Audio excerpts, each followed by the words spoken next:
teen beating that shocked the country.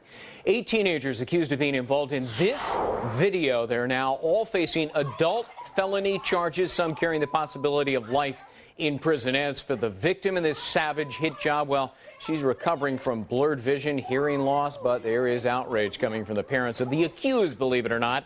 Some angry that their kids were even arrested if they didn't throw a single punch. Clearly, they know nothing about the law. Our legal panel fortunately does, and here they are. Fox News legal analyst Mercedes Colwin and former prosecutor Kisha Hebbon. Good to see you both. All right, Mercedes, this is serious stuff. I mean, I'm thinking of conspiracy, kidnapping, false imprisonment, not to mention assault and battering. The poor victim lost hearing, lost part of her sight. I mean, this was heinous, atrocious, and cruel.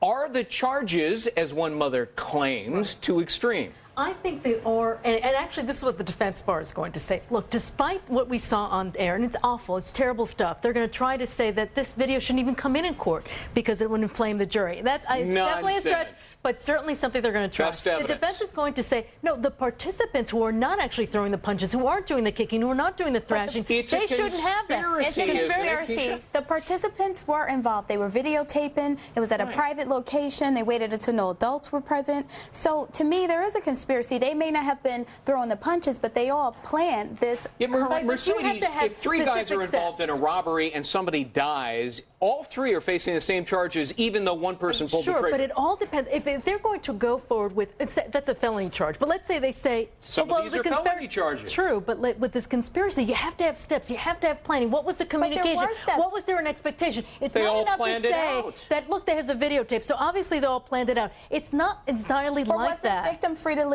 I don't think so. There were lookouts. These people were here videotaping it. Obviously, they planned it. They made sure that what was happening was going to happen. Yeah. And they had to plan this. The meeting of the mind. These are clearly horrible kids. You know who are even more horrible than these kids? Their parents. And one of them had the audacity, the temerity, his name is Bob Shoemaker, to blame the sheriff. Take a listen to this. Our great sheriff, he made a mountain out of a molehill with all these trumped up charges for these kids. So if y'all saw the video, it was a one-on-one fight. There was no gang beating. It's all our sheriff trying to showboat is all it is. Well, if that guy Shoemaker saw the video, he's either blind or stupid. My guess is the latter. But his son stood by there playing guard, according to authorities, and did nothing to help the little girl. I mean, isn't he an accomplice? Well, what the prosecutors are going to do, they're going to say to these kids, I'm going to take some of these kids, I'm going to separate them. I'm going to say, I'm going to cut a deal with you. Right. I want you to come and testify against these others, because that's how it's going to play out. But there isn't going to be this full-fledged. There's not going to be a full-fledged trial, though. Standing guard makes him an accomplice to all the crimes.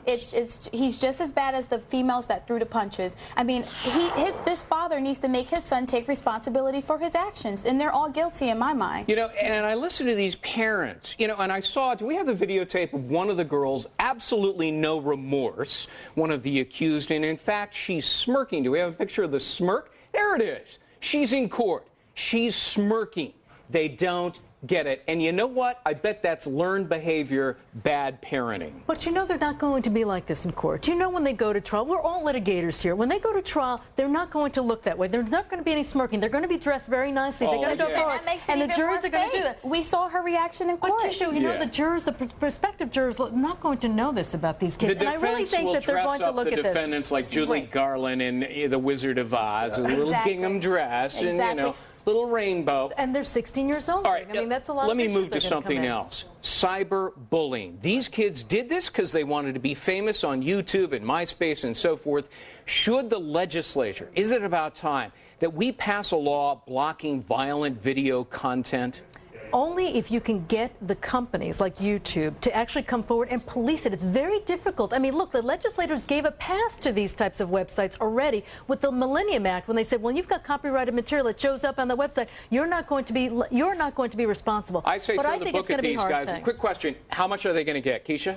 I would say, I don't think they're going to get life, but I think they're going to get a lot of time 5 to 10? I would say 5 to 10 is for the principal players who were throwing the punches. Exactly. And the others maybe 3 or 4 years? Right. Exactly right. I think that's exactly right. I'd throw away the key, but that's me. Kisha Hebbon, Mercedes Colwin, good to see you both. Great to see you. Same here.